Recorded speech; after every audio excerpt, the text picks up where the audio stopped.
tratar de un tema que es bastante interesante y bastante importante dentro de lo que es la especialidad, porque es lo que nos va a diferenciar muchas veces de las otras especialidades que también dan algunas recomendaciones desde el punto de vista del enfoque que nosotros le damos a los casos que vamos a tratar.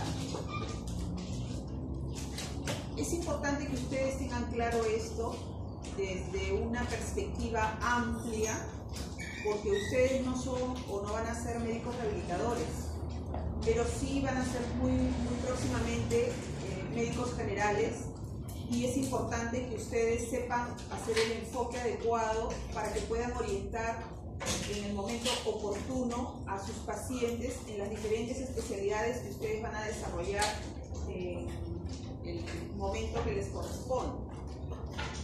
No solamente como médicos generales, sino también como médicos especialistas que en algún momento también van a ser. Entonces es importante que ustedes tengan un enfoque amplio, una visión amplia de lo que puede ofrecer esta especialidad como una alternativa o como un coadyuvante a un tratamiento específico. Entonces es por eso de que se les presenta el día de hoy un enfoque general de la especialidad. No pretende ser una clase de física, de química, sino de que ustedes tengan un concepto, digamos, bien dirigido con respecto al uso de cada uno de estos agentes físicos, que ustedes también pueden emplearlo en su desarrollo cotidiano como médicos generales. Es importante que ustedes recuerden que a esta especialidad también se le conoce como fisiatría, ¿no? También se le dice médico rehabilitador, médico fisiatra. Y es una especialidad que en la actualidad ha desarrollado muchísimo, porque antiguamente se le daba solamente un enfoque recuperativo. Es decir, nuestra participación se orientaba más a una prevención terciaria, ya recuperativa. Sin embargo, con el desarrollo pues, de la tecnología, ¿no? Y el estudio de los beneficios que pueden producir estas ayudas externas o estos estímulos externos, se le ha dado un enfoque más orientado a una intervención primaria y a una intervención secundaria. Tanto es así que desde un punto de vista médico, ¿no? Nos hemos puesto desde una perspectiva profiláctica, ¿no? O preventiva. Como por ejemplo cuando ustedes hacen detección de defectos posturales. En la práctica hemos visto ya seguramente con algunos grupos, algunos defectos posturales que si son identificados tempranamente pueden corregirse y evitar que con el transcurrir de los años estos defectos puedan generar un deterioro mayor de algunas estructuras específicas, ¿no?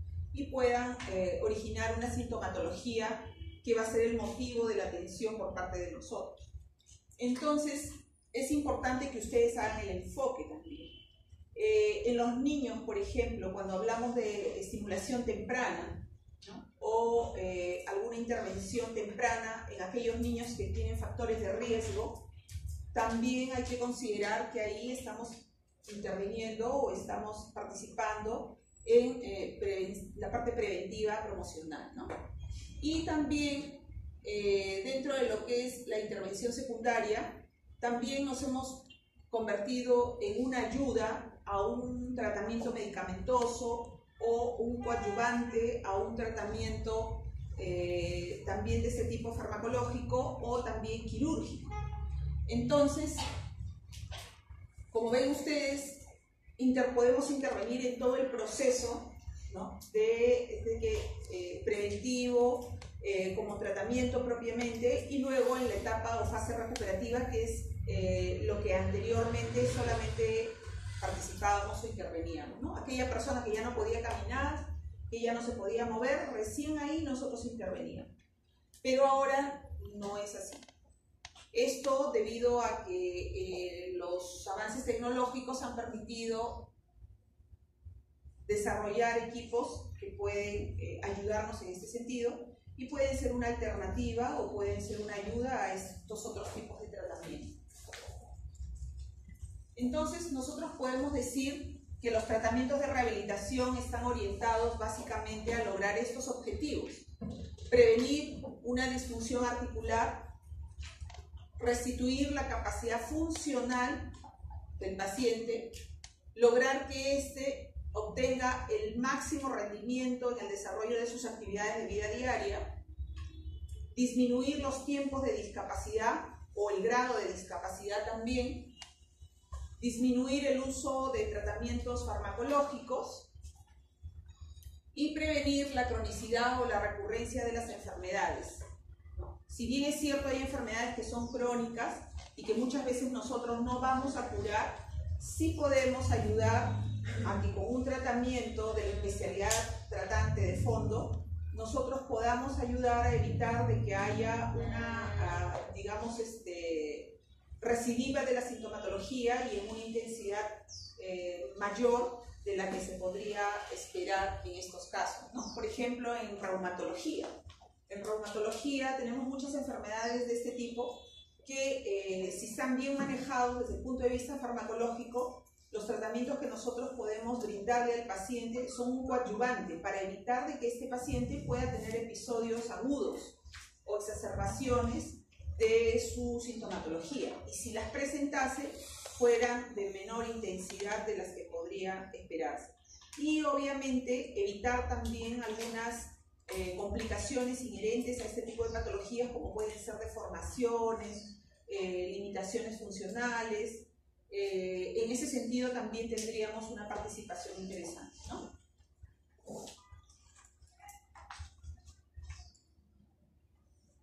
Para poder iniciar el desarrollo de esta clase tenemos que tener claro qué cosa es un agente físico, ¿no?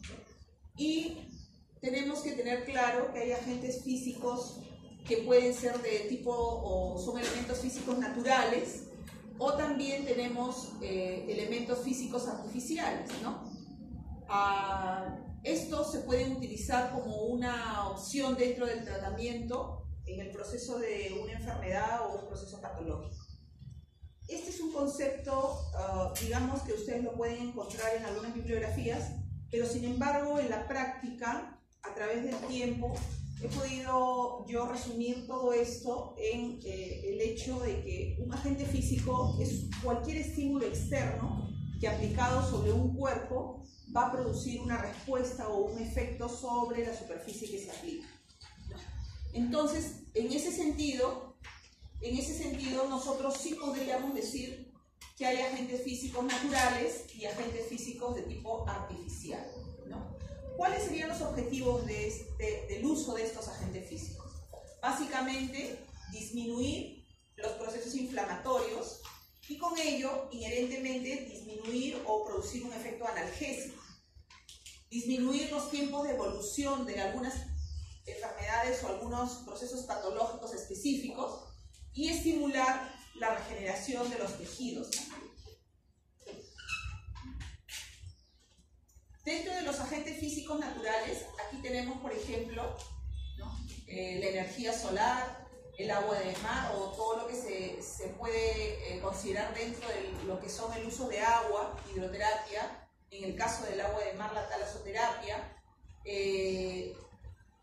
usar también adecuadamente las propiedades diferentes de algunos climas específicos, las aguas termales, los tratamientos con los barros medicinales. Todas estas constituyen formas de agente físico natural. Y dentro de los que están considerados como artificiales, tenemos aquellos que se han desarrollado al transformar distintos tipos de energía.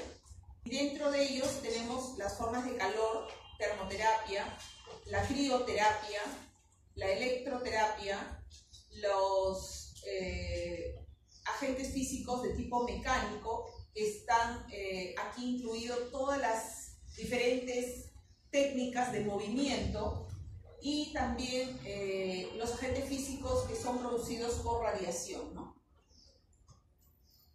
Entonces vamos a ir desarrollando los más importantes y los que generalmente son de mayor uso. El éxito del tratamiento con el uso de estos agentes físicos está en el hecho de que ustedes se planteen cuál es el objetivo principal que quieren lograr con el uso de este tratamiento. Obviamente, si por ejemplo hablamos de un paciente que tiene una secuela de fractura, ¿no? Que recién le han retirado el yeso, yo no voy a pretender que este paciente camine normalmente o movilice la articulación normalmente si es que yo estoy viendo que hay un proceso inflamatorio agudo, ¿no? Entonces yo tendré que enfocar cuál es el objetivo principal que yo quiero lograr con este paciente. En el mismo caso, si yo ya tengo un paciente que ya, bueno, ha mejorado considerablemente ese efecto inflamatorio, el dolor ha disminuido, sin embargo, por un motivo que está por definirse, el movimiento no se ha logrado completar en una forma funcional, de una manera funcional, entonces también mi esquema de tratamiento variará en relación a el otro caso, ¿no? Entonces es ahí donde yo debo de saber combinar los agentes físicos adecuadamente, porque en esta especialidad yo podría decirles que no existen protocolos rígidos de tratamiento con el uso de estas ayudas externas. No hay que yo les pueda decir, para una fractura usen tal combinación, o para una lumbalgia tal combinación. Eso va a depender del momento en el que llegue el paciente a mí, va a depender de la sintomatología predominante y del objetivo que yo quiera lograr con este paciente principalmente.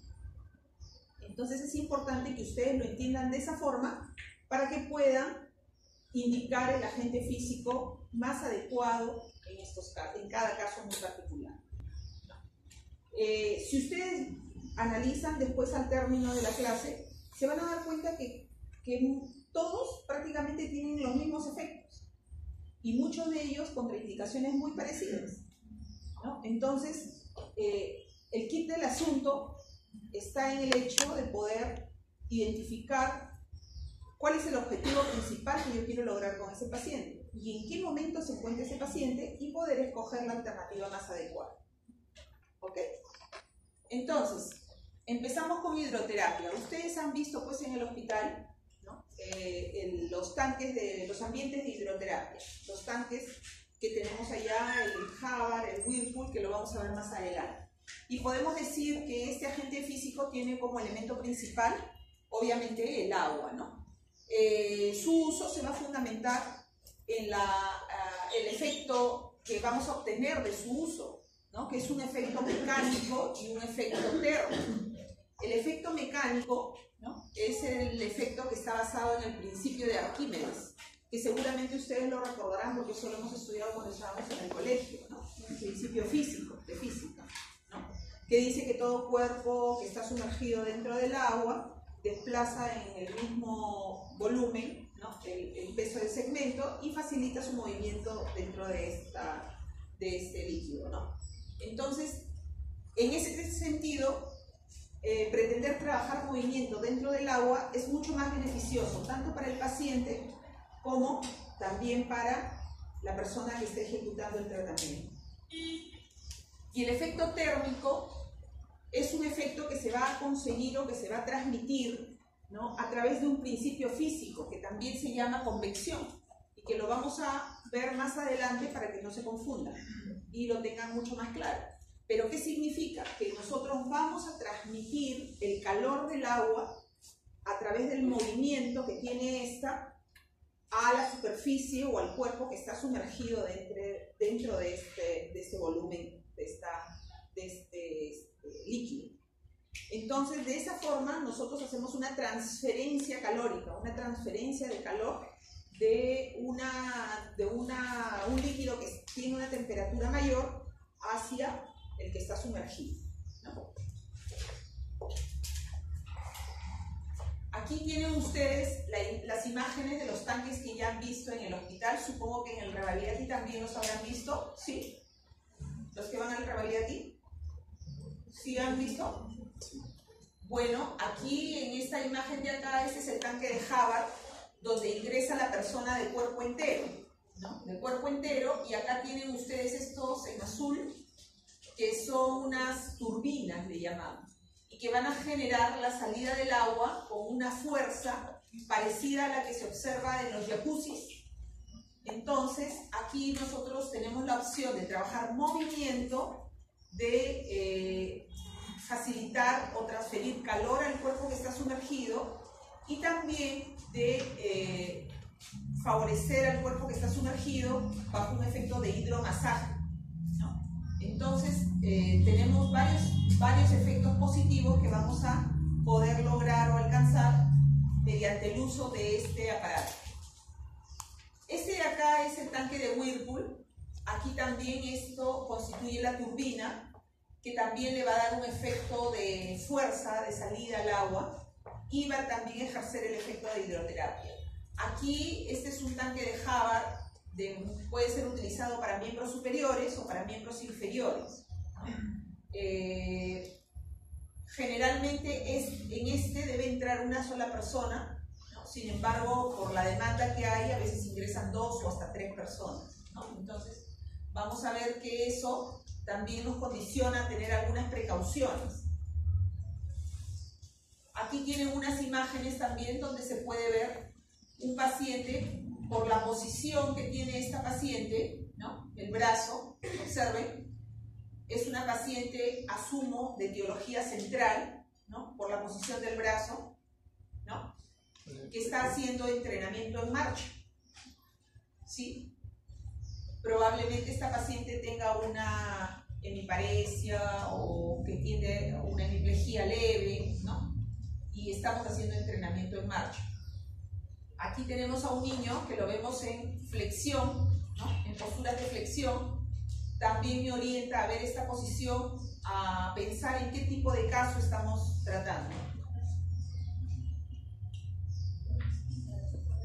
Un niño que tiene un problema de tipo central neurológico, probablemente una parálisis central, ¿no?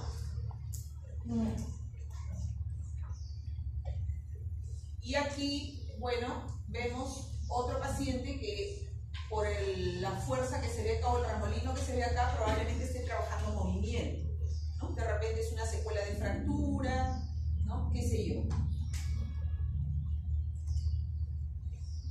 Entonces, trabajar con el uso del agua nos orienta a tener en cuenta que vamos a tener 3 efectos sobre el organismo o el cuerpo que está sumergido, ¿no? Un efecto transcutáneo, un efecto térmico y un efecto físico, ¿no? Tener en cuenta el principio de Arquímedes, que básicamente es uno de los fundamentos principales que nos orientan o nos favorecen a su uso, ¿no? ¿Cómo utilizamos este agente físico que es de gran ayuda? En el tanque de Whirlpool, ¿no? Es el tanque donde entra el paciente por segmentos, sea los brazos o sea las piernas. Como ven ustedes aquí, se manejan rangos de temperatura, tanto para miembros superiores como para miembros inferiores.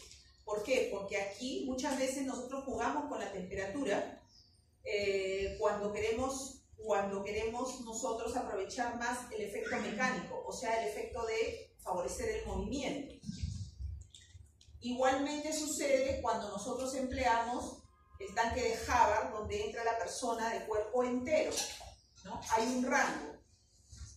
Y cuando usamos la piscina, igualmente. El hidrotrack, no sé si lo habrán visto, creo que en el Revalidati no hay, pero en el Policía lo tenemos en desuso, pero sí creo que lo hemos mostrado. Es una banda sin fin bajo agua, ¿no? Que es de gran ayuda para poder trabajar lo que es corrección de patrones de marcha o trabajar marcha, ¿no? Entonces aquí en este aparato es una banda sin fin de esas que conocemos de los gimnasios, que se encuentra en un cajón lleno de agua, ¿no? Imagínense algo así. Entonces ahí trabajamos pues también movimientos, rangos articulares, Y también tenemos la posibilidad de hacer fortalecimiento muscular, puesto que a la faja le podemos poner velocidad y resistencia también. Por lo tanto, si yo decido el uso del Hidrotrack, tendrá que ser pues, en un paciente que ya ha logrado o rangos articulares con movimientos bastante buenos, ¿no? No voy a poder meter pues, al Hidrotrack a un paciente que tiene una paraplegia o una paraparesia, porque se le puede caer, ¿no? Entonces, tenemos que considerar el momento oportuno del uso de este aparato. Aquí tenemos más imágenes donde podemos ver, por ejemplo, aquí un paciente que está en camilla, ¿no? Y el terapista está trabajando movimiento, ¿no? Dentro del agua. Acá tenemos a otro paciente en un tanque de Whirlpool, de miembro superior. Considerar que la turbina es una fuerza que va a hacer que el agua salga, ¿no? con una determinada, con un remolino, con un pequeño remolino. Entonces, aquellos casos donde nosotros tengamos aumentos de tono, ¿no? Quiere decir que tengamos hipertonía o espasticidad, generalmente nosotros indicamos los tratamientos sin turbina, porque ese golpeteo del agua en ese segmento puede incrementar la espasticidad o la hipertonía de ese segmento, ¿no? Entonces hay situaciones o condiciones en las que podemos indicar el uso de la hidroterapia sin turbina o con turbina, ¿no? Cuando queremos estimular, ahí sí indicaremos pues con turbina. Aquí observamos pacientes que están trabajando en piscina, movimientos activos, ¿no? Con la ayuda de un terapista. ¿En qué casos vamos a indicar el uso del agua? En aquellos casos donde tengamos problemas que den sintomatología dolorosa, en aquellos casos que van a coincidir con patologías de tipo traumatológica, ¿no? Tanto de partes óseas como de partes blandas, ¿no? Ligamentarias o musculares. En aquellos casos donde tengamos problemas articulares, ¿no? Articulares. En aquellos casos donde nosotros evidenciemos que hay una disminución de la fuerza muscular, es decir, que querramos estimular la parte muscular o la parte también de nervios, ¿no? La parte periférica, de nervios periféricos. En el caso de las quemaduras, por ejemplo, donde podemos tener retracciones, ¿no? Retracciones del segmento, también nosotros podemos indicar un poquito el uso de esto para posteriormente trabajar con otro tipo de agentes físicos. Definitivamente, si yo tengo una lesión, ¿no? que me condiciona una flexión producto de una quemadura, donde yo veo que hay se genera un tejido, ¿no? Jamás voy a pretender que usando hidroterapia yo logre la extensión total, ¿no? Pero sí, tal vez poder ceder un poquito si es que esa rigidez o ese acortamiento no tiene un gran tejido que me limita. Porque si no, eso ustedes saben que definitivamente es un tratamiento quirúrgico, ¿no? Una cetoplastía para liberar esa estructura de tejido que está originando el acortamiento del segmento, ¿no? Estamos hablando pues de quemaduras que sean leves, ¿no? Que puedan ser tratadas de esta forma. En aquellos casos donde tengamos problemas de tipo neurológico, básicamente medulares, centrales o de nervios periféricos propiamente, ¿no? Tenemos que tener en cuenta algunas contraindicaciones y precauciones, ¿no? Como por ejemplo,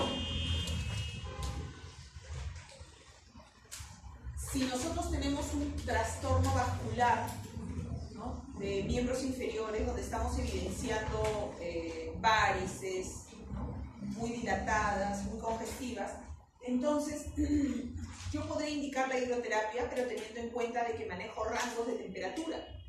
Entonces yo quiero aprovechar el efecto mecánico, más no el efecto térmico.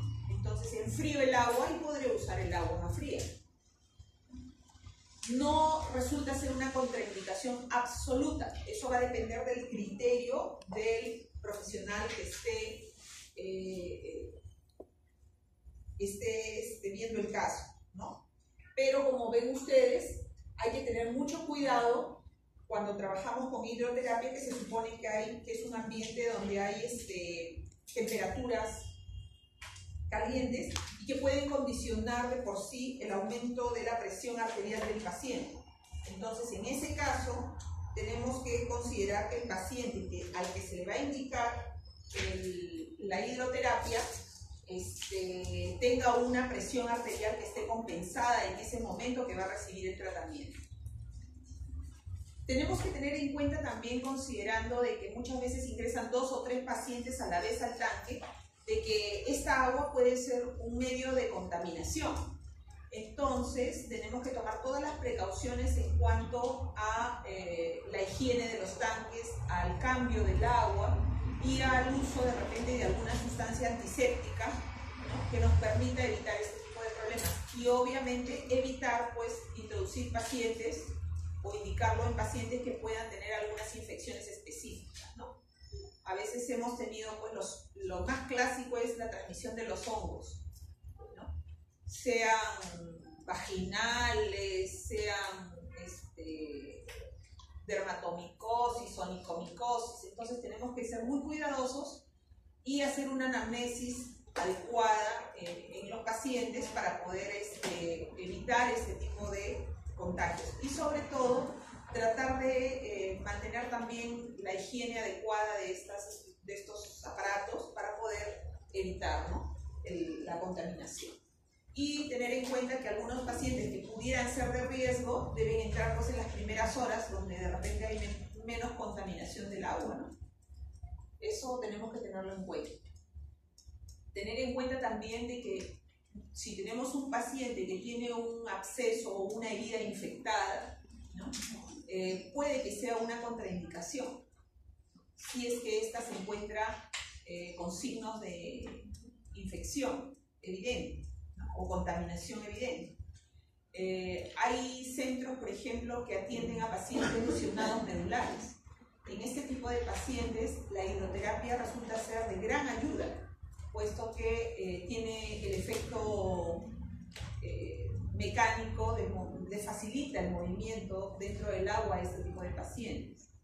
Entonces, y el principio de Arquímedes también les permite a ellos adoptar posturas que de repente en tierra no pueden adoptar. Si aprenden a flotar, estos pacientes medulares a veces asemejan a la posición en bipedestación, sin estar parados, porque ellos no se pueden parar, ¿no? Pero por el efecto de Arquímedes, de la gravedad dentro del agua, ¿no?, en principio pueden adoptar ese tipo de posturas que mejora sustancialmente también la perspectiva psicológica del paciente. Entonces es importante tener en cuenta que, por ejemplo, a este tipo de pacientes les beneficia el uso de la hidroterapia. Por lo tanto, cuando lo indicamos, sí, pues definitivamente tiene que ser el agua limpiecita, tiene que ser el tanque recién lavado, y muchas veces le echamos pues algunas sustancias, un poquito de yodo, ¿no?, unas gotitas de lejía para poder desinfectar mejor el tanque, ¿no?, y que este paciente no tenga problemas. En algunos casos inclusive hemos utilizado hidroterapia en pacientes que tienen úlceras de presión, pero úlceras de presión que tienen una evolución buena, ¿no?, que están siendo curados, que no están infectadas, y obviamente después de retirarlos del tanque se tiene que hacer la curación correspondiente, ¿no?, con el uso de las sustancias también adecuadas para evitar que pueda complicarse la evolución de esta lesión, ¿no?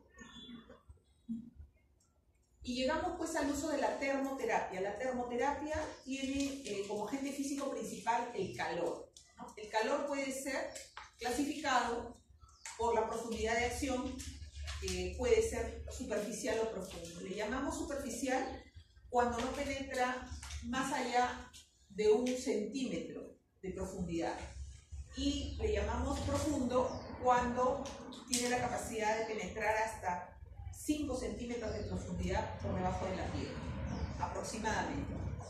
Entonces aquí hay algunos equipos que ustedes deben de reconocer porque son clásicos, ¿no?, de producir un efecto, ¿no?, de calor profundo o de calor superficial. Y ustedes los van a poder ir recomendando en los diferentes tratamientos, o los vamos a poder ir recomendando en los diferentes tratamientos de los casos diversos que vamos a ver.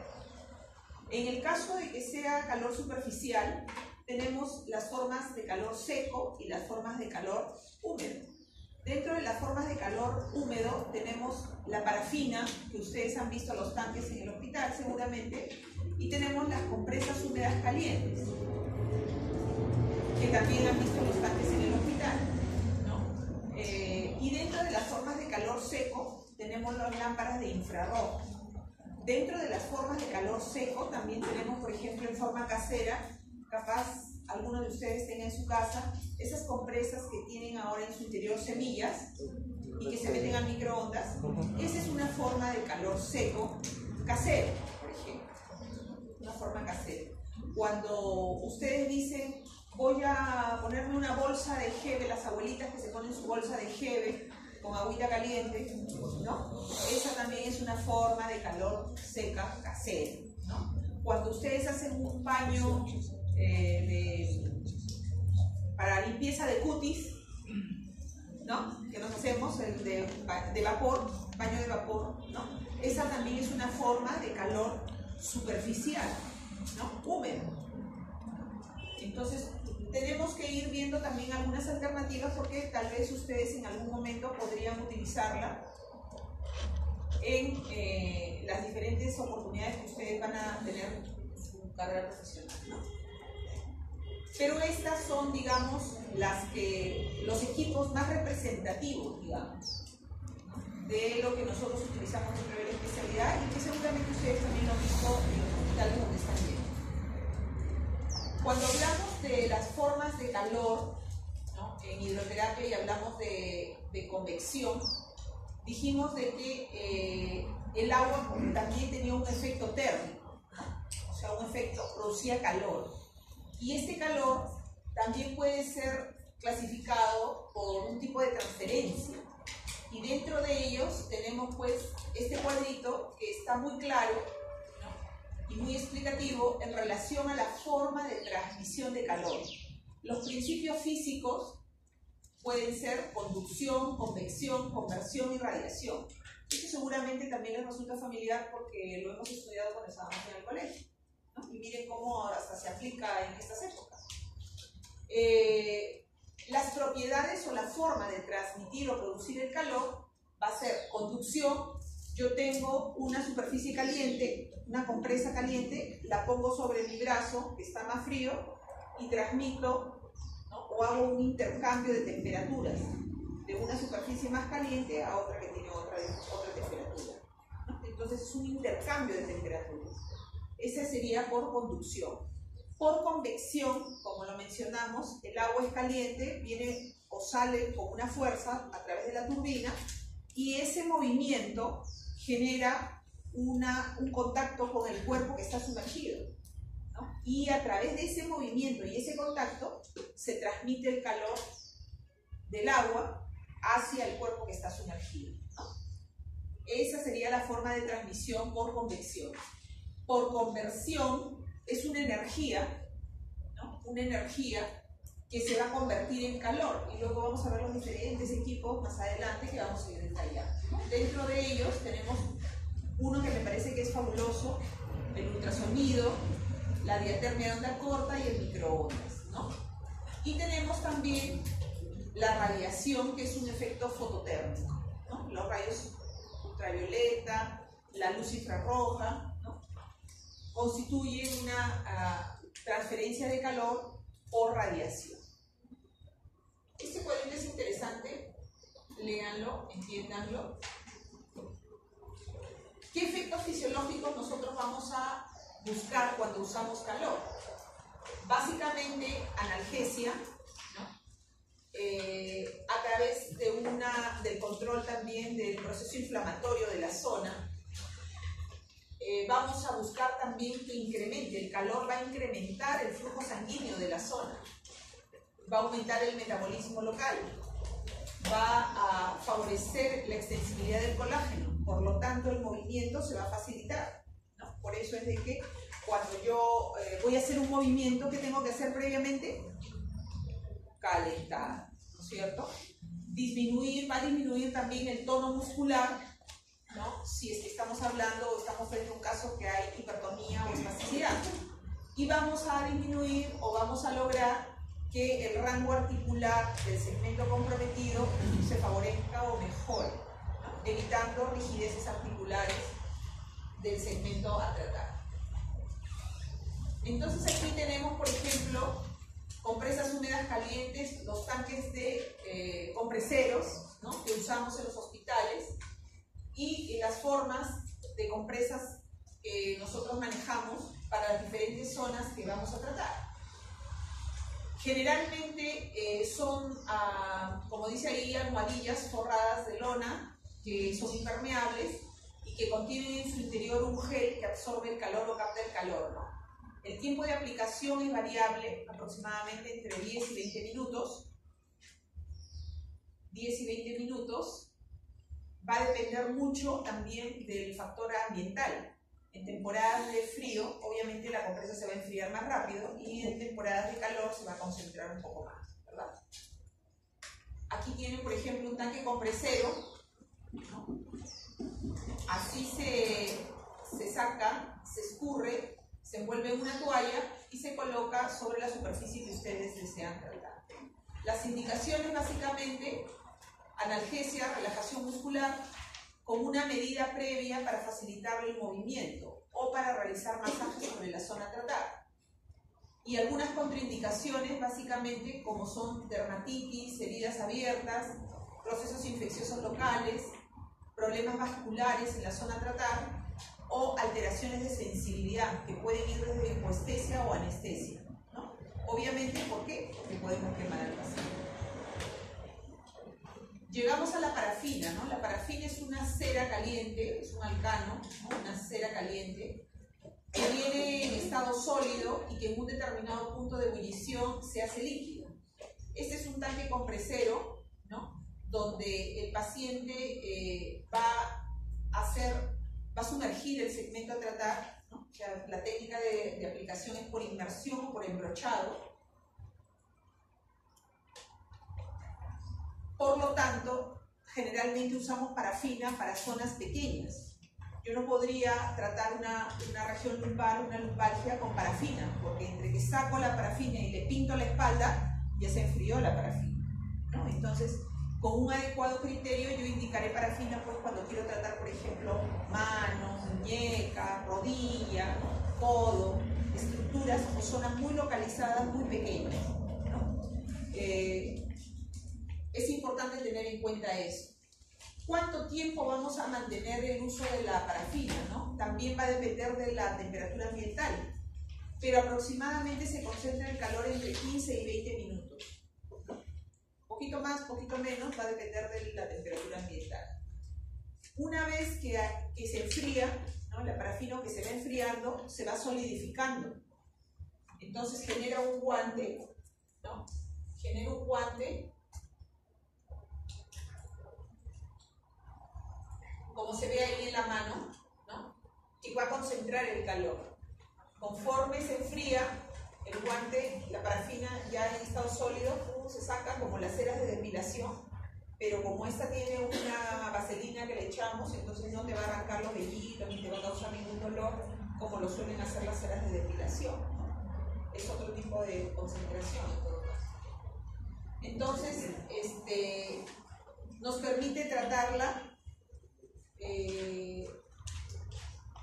o utilizarla de esa forma, ¿no? Generalmente nosotros lo vamos a utilizar, lo vamos a indicar cuando queremos disminuir o transmitir calor a la zona para luego trabajar movimiento, masaje o preparar la zona para el uso de otro agente físico profundo.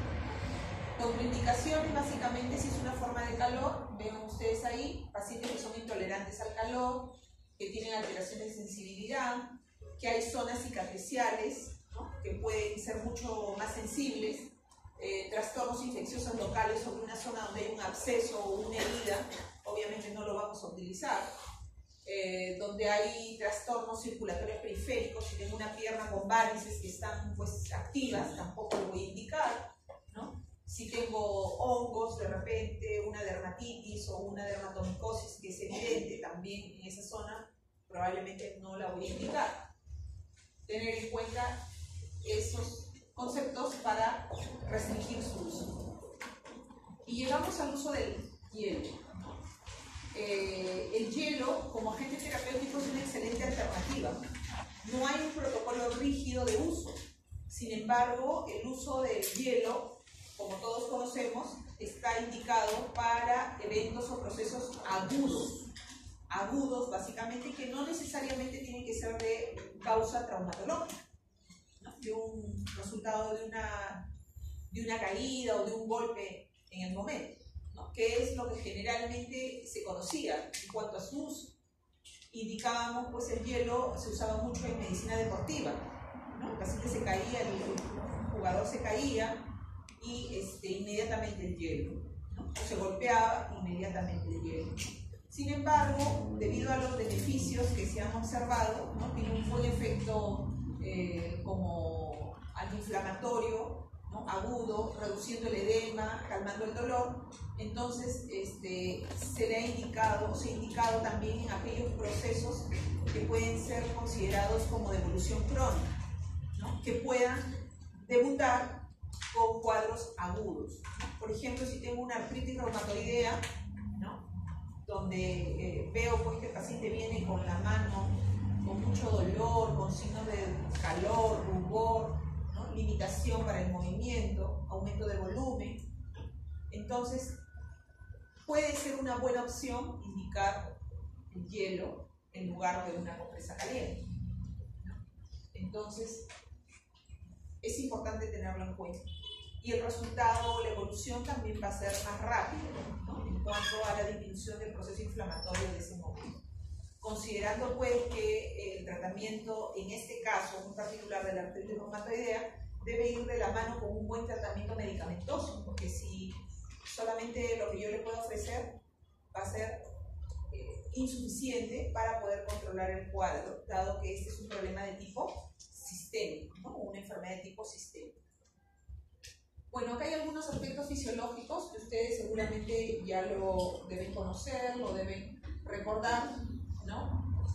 Y generalmente vamos a indicar el uso de hielo, se refiere la literatura hasta 72 horas después de producido el evento traumático o evidenciar el episodio agudo.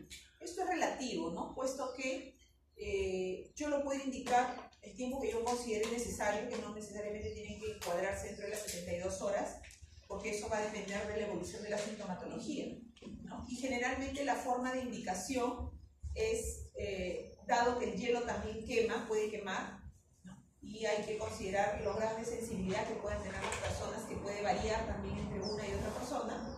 Yo lo indico 5 a 7 minutos, puesto directamente sobre la zona que usted quiere tratar.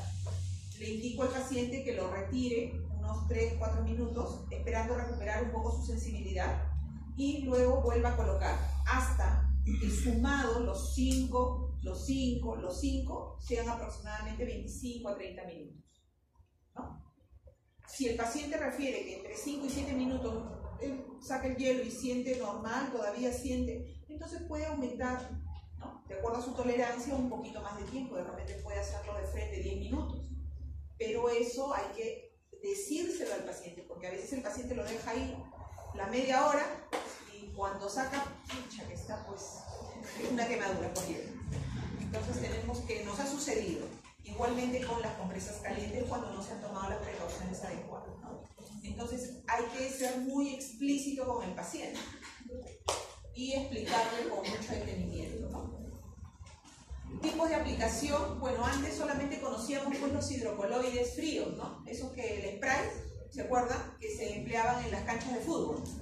Pero en la actualidad ya no hay, pues ahora hay las compresas frías, ¿no? Hay las bolsas de hidrocoloide frío, esas compresitas que a veces también en casa tenemos que se meten al congelador y siempre están heladitas, ¿no? Tenemos también esas bolsas donde se meten los cubitos de hielo, ¿no? Esas bolsitas térmicas, ¿no? Tenemos los sprays químicos, que es lo que conocíamos habitualmente, ¿no? Y una de las formas de aplicación también es en forma estática o fija, poner el hielo estático. Otra, coger también, y a veces a mí me parece que es la mejor, ¿no? Decirle al paciente, usted coge el hielito y usted se va haciendo el masaje, ¿no? Se está haciendo el masaje sobre la zona que usted quiere tratar, ¿no? Y obviamente son estructuras chiquitas, pues, porque no le voy a poner un hielito y le voy a sobar toda la espalda, ¿no? Entonces hay que considerar todos esos aspectos. Aunque hay compresas frías grandes, así como el tamaño que hemos visto de las calientes, que se meten al congelador también, y cuando hay mucho dolor, por ejemplo en el caso de las lumbalgias agudas, podemos indicar, ¿no? Una compresa fría, ¿no? Que son grandes y se ponen pues en la zona directamente y te va a cubrir todo el área que usted quiere tratar, ¿no? Las indicaciones en la fase aguda que requieran controlar o manejar los procesos inflamatorios, analgésicos y reducir los espasmos o contractura muscular. Y la contraindicación para su uso en caso de que haya trastornos circulatorios, ¿no? Vasculares, grupo vascular, o trastornos de sensibilidad también, ¿no? Hay que tener mucho cuidado, como les decía, porque también puede quemar. Y llegamos al uso pues de la termoterapia profunda, ¿no? O sea, las formas de calor profundo. Las formas de calor profundo, diría yo, una de las más importantes dentro de lo que es esta especialidad son los ultrasonidos, ¿no? El ultrasonido. También tenemos los equipos de diatermia de onda corta y de microondas, que en la actualidad ya no se usan mucho, pero también son formas de calor profunda. Vemos aquí también agentes electroterapéuticos, ¿no? Agentes electroterapéuticos que están clasificados, eso también seguramente ustedes recordarán en el colegio. Tenemos corrientes de alta frecuencia, de frecuencia media, de baja frecuencia, y eso iba a estar dado por un tipo de onda específico del estímulo eléctrico. No sé si recuerdan, de la época del colegio habían corrientes rectangulares, corrientes ondulantes, ¿se acuerdan? Triangulares, qué sé yo, ¿se acuerdan? Eso es bien feo. Ya, eso. Entonces, cada corriente se caracteriza por un tipo de onda, ¿no? Que no es el motivo de la clase, porque de electroterapia hay tratado, tendría que ser medio ingeniera, ¿no? Electrónica o algo de esa nota, ¿no? Entonces, lo importante para nosotros es saber que cada tipo de corriente tiene una onda específica, ¿no? Que le va a dar una característica de alta frecuencia, de frecuencia media, de baja frecuencia, y que va a producir un efecto específico. Por ejemplo, en las corrientes de alta frecuencia, ¿no? Que están considerados los equipos de diatermia y onda corta, ¿no? Y el microondas. Diatermia onda corta es un solo equipo, diatermia onda corta, y el de microondas son corrientes eléctricas, ¿no? Que tienen una alta frecuencia y que van a transmitir calor en planos profundos, ¿no? Generalmente son corrientes analgésicas, ¿no? Analgésicas, básicamente. Y dentro de lo que son las corrientes de frecuencia media y de baja frecuencia, vamos a tener ya propiamente las corrientes o el uso de la electroterapia propiamente, ¿no? Entonces aquí podemos decir que, por ejemplo, si yo quiero un efecto analgésico puro, indicaré pues una interferencial que tiene un buen efecto analgésico, ¿no? Una corriente rusa es una corriente que tiene un efecto de fortalecimiento muscular. Por ejemplo, yo hago mi liposucción, ¿no? Y quiero, ¿no? Te recomiendan, te dicen, anda a la terapia para que te hagan tus masajes y te pongan. También te combinan con el uso de la electroterapia y te pueden poner una rusa, ¿no? Que te va a hacer un efecto de contracción de esos grupos musculares, que tampoco solitos no te van a sacar pues esos focos maravillosos, ¿no? De los abdominales, porque eso va de la mano también con el ejercicio. Pero sí te puede coadyuvar un poquito al efecto que esperamos alcanzar, también con la indicación del ejercicio activo que vamos a realizar de esos grupos musculares, ¿no? Entonces, cuando yo quiero, por ejemplo, una corriente estimulante, ¿no? yo indico una corriente exponencial. Por ejemplo, en una parálisis facial, yo indico un TENS, que es una corriente estimulante superficial, digamos, ¿no? Una parálisis facial puedo indicar una corriente de electroterapia estimulante, ¿no? Que es un TENS.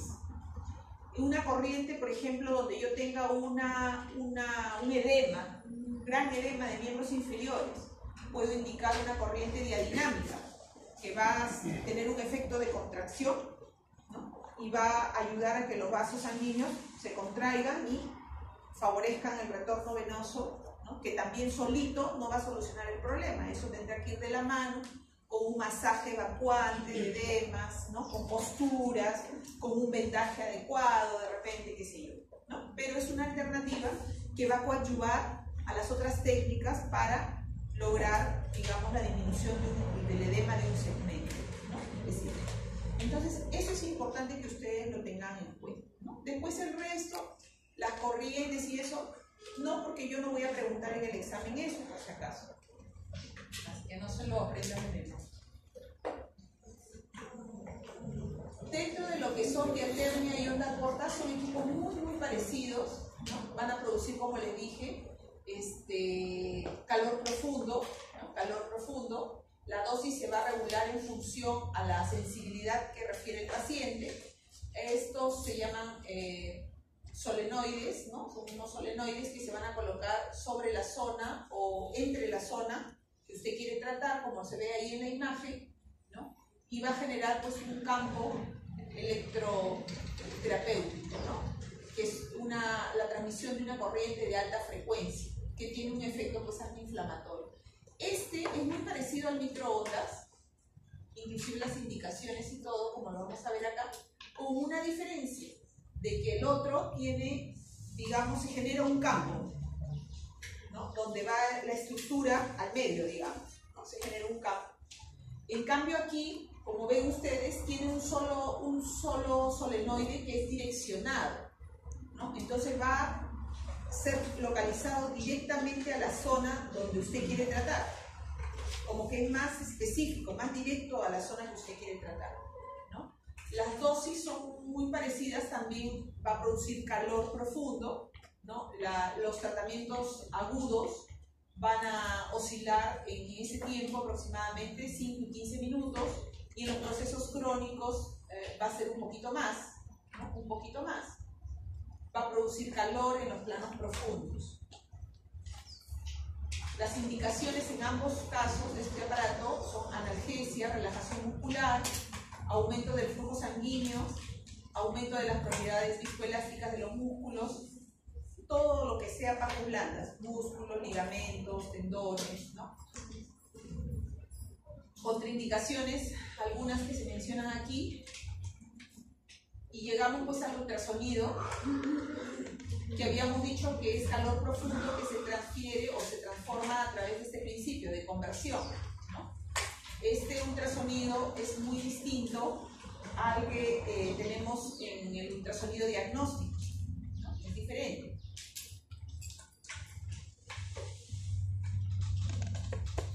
Aquí tenemos la combinación o el uso de ambas técnicas, tanto electroterapia, que está constituida acá la presentación de los electrodos, ¿no? Los electrodos, y el ultrasonido, que también se usa a la vez. Entonces aquí nosotros decimos, esta es la indicación de un equipo de terapia combinada, le llamamos, cuando usamos las dos cosas, terapia combinada, ¿no? El uso de la corriente con el ultrasonido a la vez.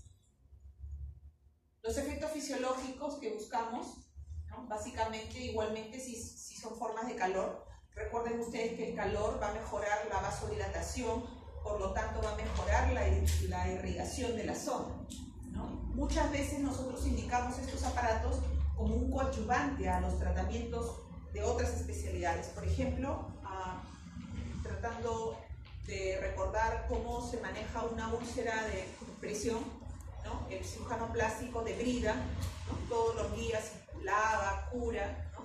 Y va debridando el tejido necrosado. Entonces muchas veces nos piden ayuda. ¿Por qué? Porque la granulación es lenta.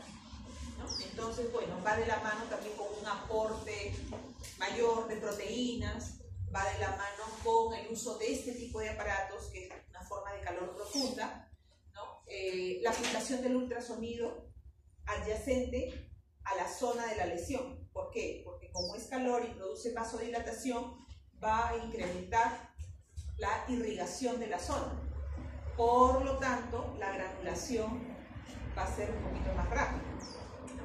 Y por lo tanto, esa lesión va a regenerar un poquito más rápido hasta tal punto que de repente el cirujano plástico diga ya está ok para poder hacer el injerto o hacer la rotación de colgajo, qué sé yo, ¿no? Entonces, muchas veces en este tipo de casos nos piden ayuda, ¿no? Para poder acelerar un poco más el proceso de la curación de este tipo de lesiones, ¿no? Entonces, un ejemplo que les doy. En el caso del ultrasonido, ¿no? Hay algunas contraindicaciones que sí hay que considerarlas como importantes, puesto que no hay estudios que digan que hay efectos teratogénicos, ¿no? Pero se recomienda que ninguno de estos estímulos externos pues, sea aplicado en mujeres gestantes, ¿no? Ni tampoco cercanos a los órganos reproductores. En el caso de las mujeres gestantes también, ¿por qué? Porque existe este fenómeno pues, el incremento de la vasodilatación. Entonces, si yo lo pongo muy cerca al útero, pues también por vasodilatación puedo favorecer las contracciones uterinas, ¿no? Entonces tampoco no lo recomendamos, ¿no? Y en el trimestre temprano o los primeros trimestres de la gestación tampoco se indica por los cuidados que hay que tener siempre en relación a la posibilidad de efectos teratogénicos, ¿no? No hay estudios que digan que hay efectos teratogénicos demostrados, pero se recomienda mejor no emplearlos. Igualmente en el caso de los niños, donde hay todavía un cartílago de crecimiento en desarrollo, ¿no? Nosotros como protocolo dentro del hospital tenemos no indicarlo en los niños, pero en la práctica sí lo hemos empleado, ¿no? Sí lo empleamos, pero con dosis muy bajitas y en tiempos muy cortos. O sea, si dejamos 9 sesiones, dejaríamos pues 2 o 3 sesiones en el niño en una dosis mínima. ¿Por qué? Porque nos va a ayudar, una de las bondades que tiene este equipo es la liberación de adherencias, ¿no? Entonces, por ejemplo, el niñito tenía su fractura de cúpula radial, como le han dejado su yeso y aparte que el niñito es medio engreído, qué sé yo, para completar o favorecer el movimiento, el chico no nos ayuda, ¿no? Y obviamente también observamos que hay cierta rigidez de repente por la posición en la que ha estado. Entonces, colocamos un poquito de ultrasonido en esa zona y eso nos va a permitir liberar algunas adherencias que se puedan generar por el hecho de haber tenido el segmento mucho tiempo en flexión. No estoy hablando de las adherencias, pues, que me han hecho una cirugía abdominal y se crea ahí una adherencia, no de ese tipo de adherencias, sino de las que se puedan presentar adyacentes a un segmento o una articulación que ha estado mucho tiempo inmovilizada. A eso me refiero, ¿ok? Y también, bueno, ninguno de estos aparatos, ni el microondas, ni la onda corta, son formas de calor profunda.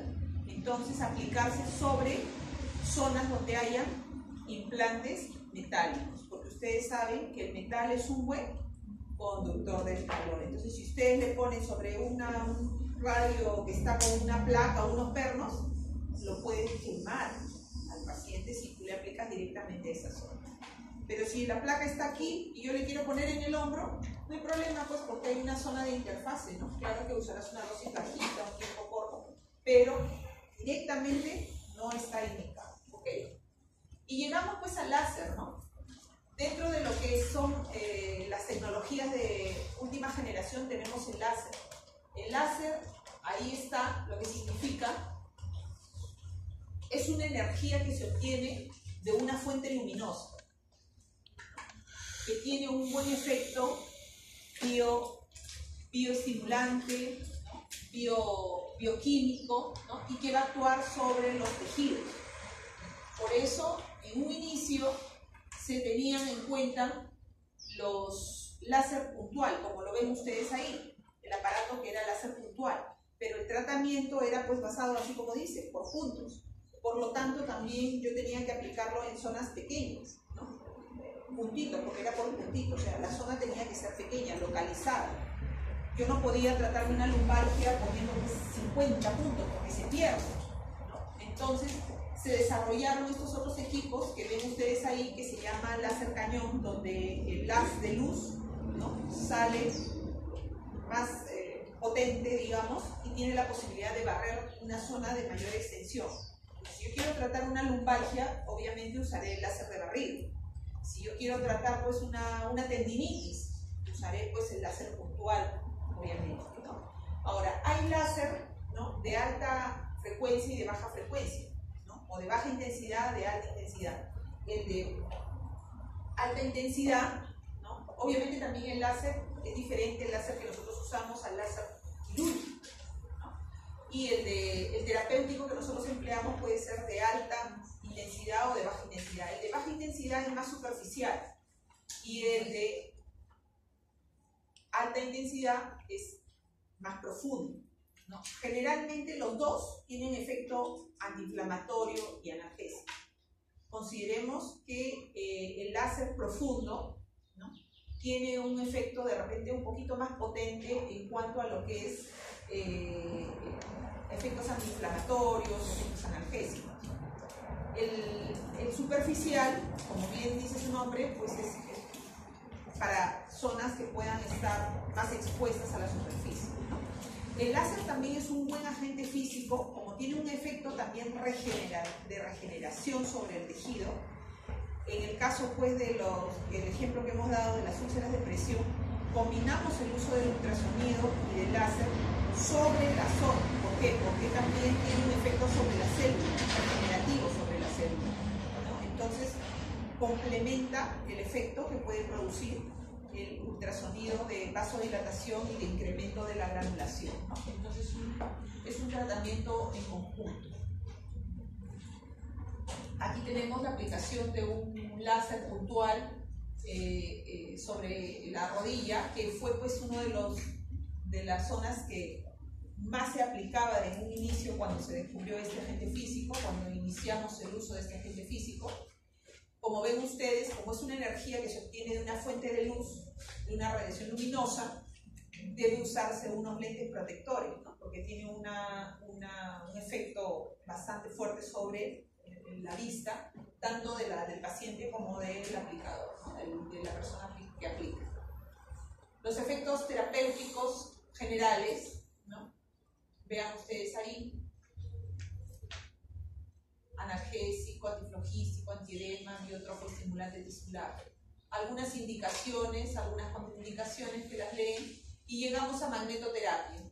Magnetoterapia es un agente físico que se basa en la utilización de los campos magnéticos, ¿no?, campos magnéticos que se generan por la presencia de unos imanes.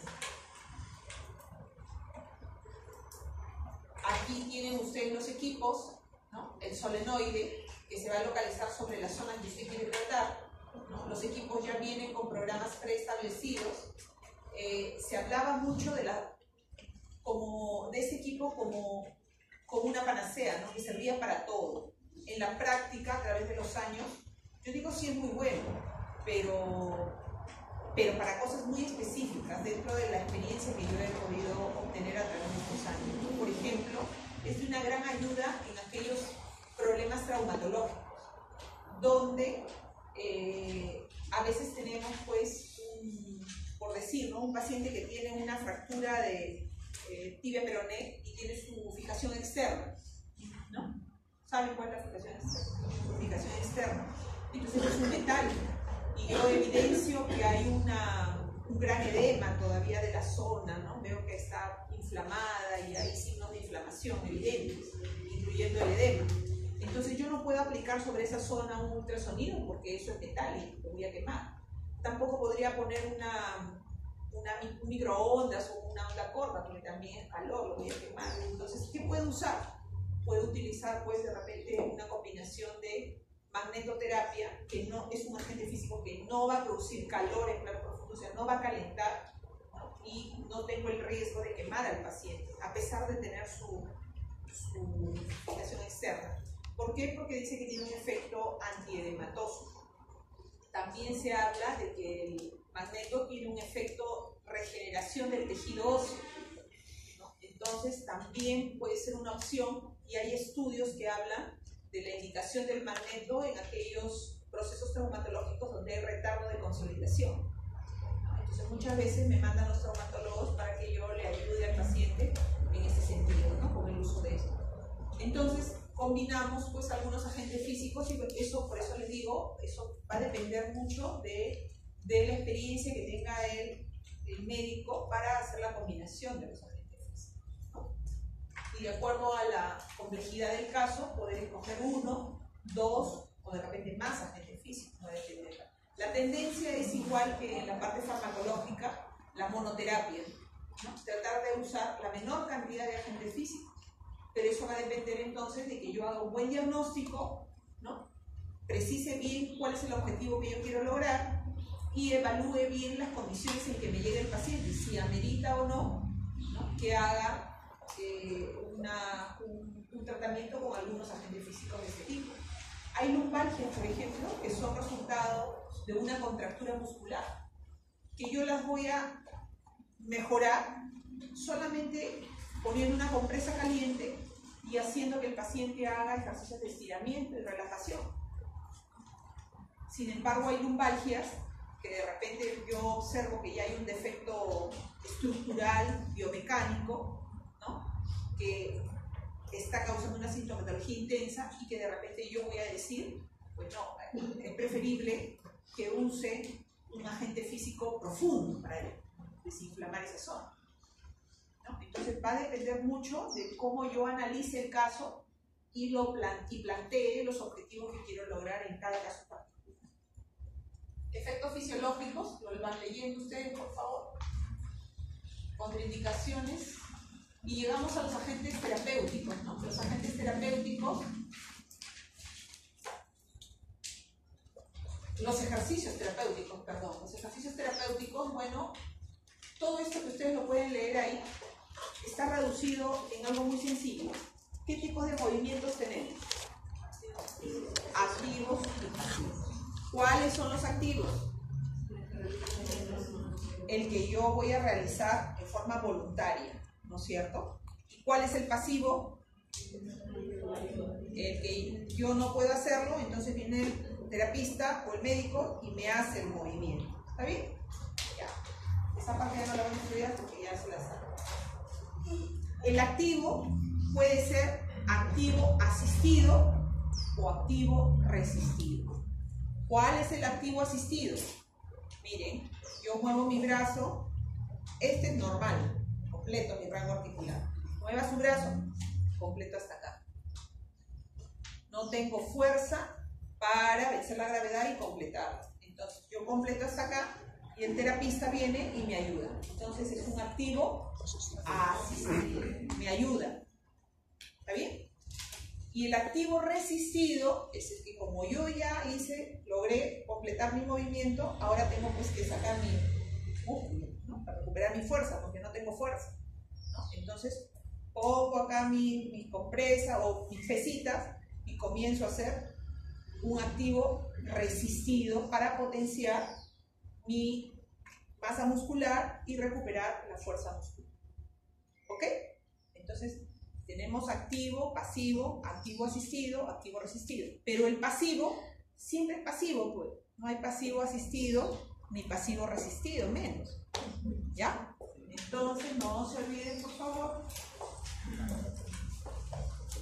Bueno, acá ya ustedes van leyendo eso, lo van leyendo. Llegamos a la tracción, ¿no? La tracción aquí, a diferencia de la tracción esquelética que se ve en traumatología, perdón, la asistencia, ¿dónde está? Me olvidé. La asistencia, la hoja de asistencia.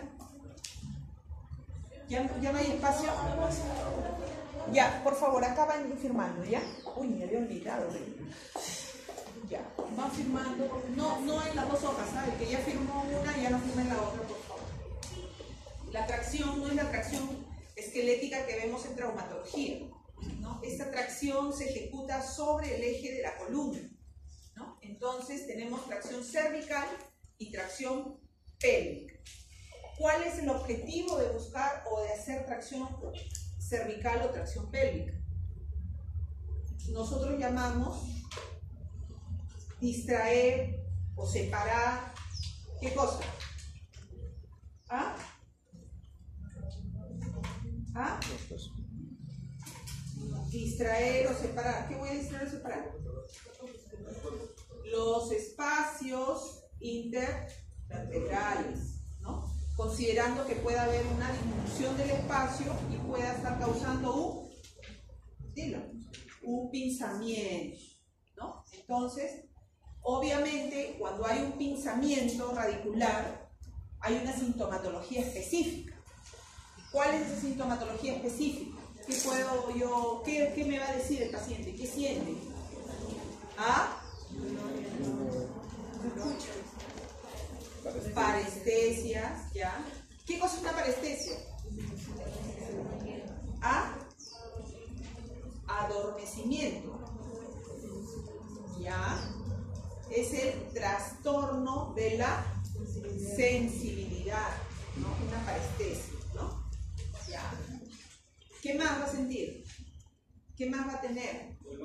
Dolor, un dolor muy agudo, ¿no es cierto? ¿Ya? ¿Qué más puede tener? ¿Ah? La mala posición, la postura. Generalmente un paciente que tiene sintomatología radicular es un paciente que tiene un dolor muy intenso, que viene con una gran limitación funcional, ¿no? Que tiene puede tener hasta una hipotrofia muscular, ¿no? Y la idea con este aparato es separar los espacios intervertebrales para liberar esa raíz que puede estar siendo pinzada. Pero obviamente la indicación de este aparato también tiene un momento oportuno. Porque si el paciente viene pues con una cervicobraquialgia, que el paciente no puede ni mover el brazo, no lo voy a jalar pues ahorita porque esto está todo inflamado, ¿no? Entonces voy a tener primero que desinflamar esta zona, que baje un poco ese proceso y luego recién jalarlo. Claro que hay algunos avesados de frente te jalan, pero de repente termina peor el paciente, ¿no? Entonces preferible ir despacio pero a lo seguro, ¿no? Entonces considerar, ¿no? La postura o posición que se debe adoptar es el paciente generalmente siempre sentado con la fuerza, un soporte mentoniano y la fuerza que se ejerce hacia la región cefálica como se ve allí, ¿no?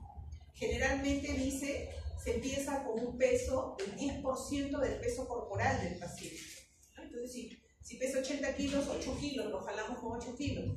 Pero en la práctica también hemos visto que a veces el paciente pues, se asusta un poco, ¿no? O siente una sensación muy incómoda cuando imagínense que parece que te van a decapitar, ¿no? Te van a arrancar la cabeza. Entonces siempre esperamos iniciar con de repente un 5% y se va incrementando de acuerdo a cómo tú vas viendo el paciente, ¿no? O inclusive pues si es un paciente bien gordito que tiene un cuello pues así grueso, ¿no? Después el 5% es cosquilla, ¿no? Entonces lo vas regulando, ¿no? Con ese de repente puedes empezar con 10, pues. Pero si es una señorita muy finita que encima viene asustada, ¿no? ¿Qué es esto que el otro? Si le pones los 10, de repente se te desmaya ahí, ¿no? Entonces tienes que ir viendo también cómo llega el paciente y explicándole, ¿no? Va a sentir usted una sensación como que le quieren arrancar la cabeza. Por eso hay dos técnicas, ¿no? Una que dice que es en forma intermitente y otra que es continua. La continua es te jala hasta llegar al peso que te han proyectado. La intermitente es te jala, te suelta, te jala, te suelta. A mí me parece que la mejor es la intermitente, ¿no? Porque así de a poquitos, como que uno así como jugando, te van aumentando, ¿no? El peso. Cuando es así muy brusco, en forma constante, a veces se siente más y es una sensación más desagradable, ¿no? Y esta es la tracción pélvica ¿no? Donde el paciente se encuentra en el decúbito dorsal, hay una sujeción torácica, ¿no? Y se pone en esa posición 90 grados, la cintura pélvica, las piernas, y se ejerce la fuerza de la cadera con dirección podálica, ¿no? Y se trata de traccionar la columna lumbar, ¿no? Es así. Tenemos tracción cefálica y tracción lumbar. Entonces, dentro de lo que habíamos mencionado, agentes físicos externos, ¿no? Estímulos externos, también hay que considerar pues, que tenemos en la actualidad también todos los estímulos neurosensoriales, ¿no?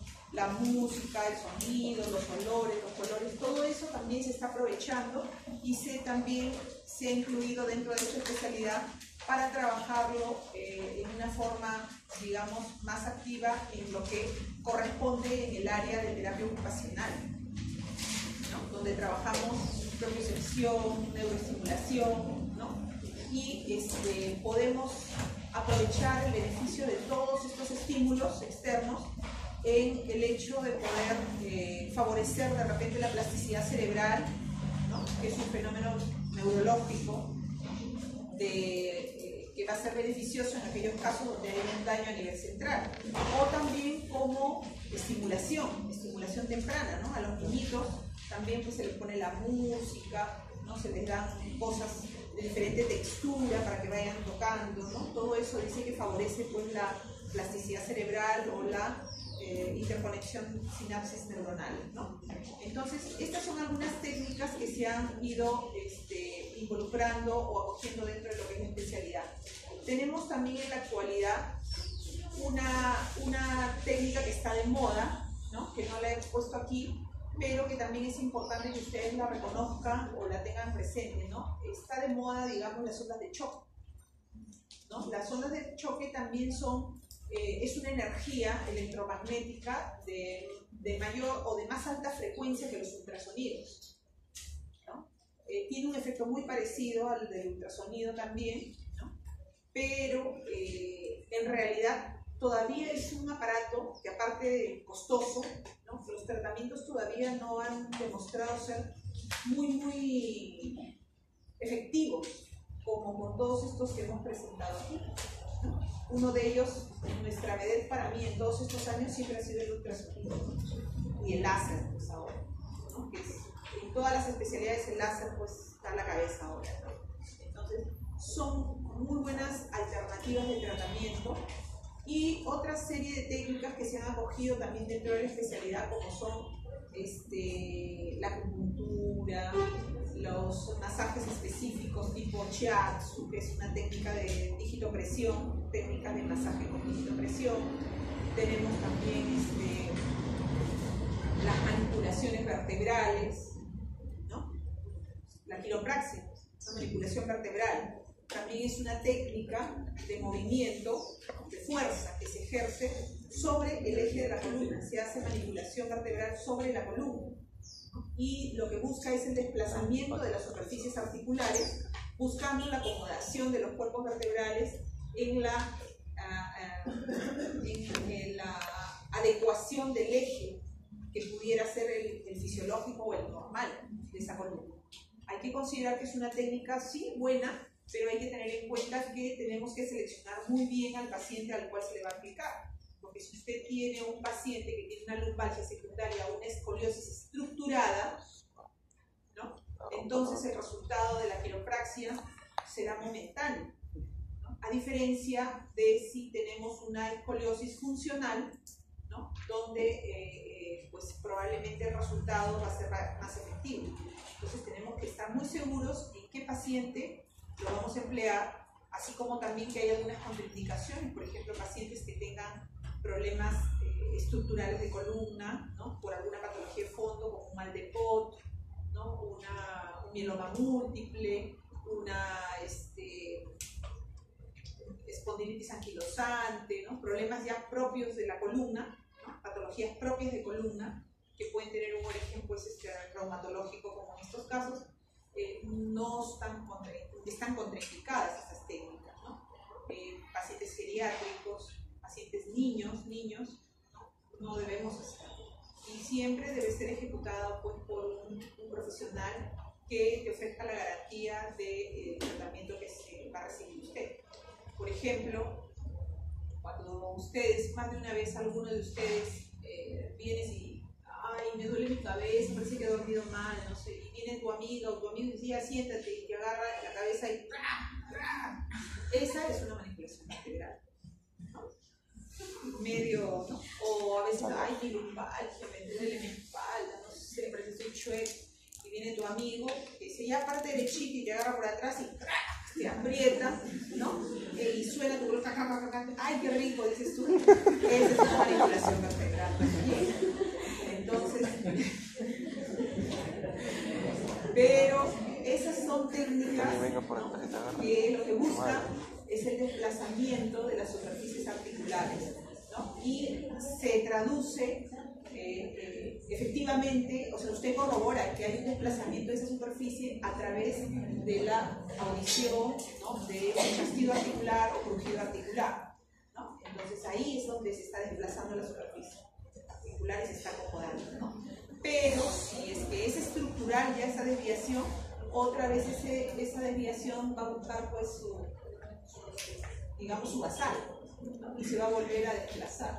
En cambio, si es funcional, te va a acomodar y te vas a quedar va a surgir un buen efecto, ¿no? Pero eso tendríamos pues, que evaluarlo clínicamente y también a través del aspecto radiológico. ¿Bien? Bueno, chicos, entonces, como les decía, esta es una clase muy bonita, muy sencilla, ¿no?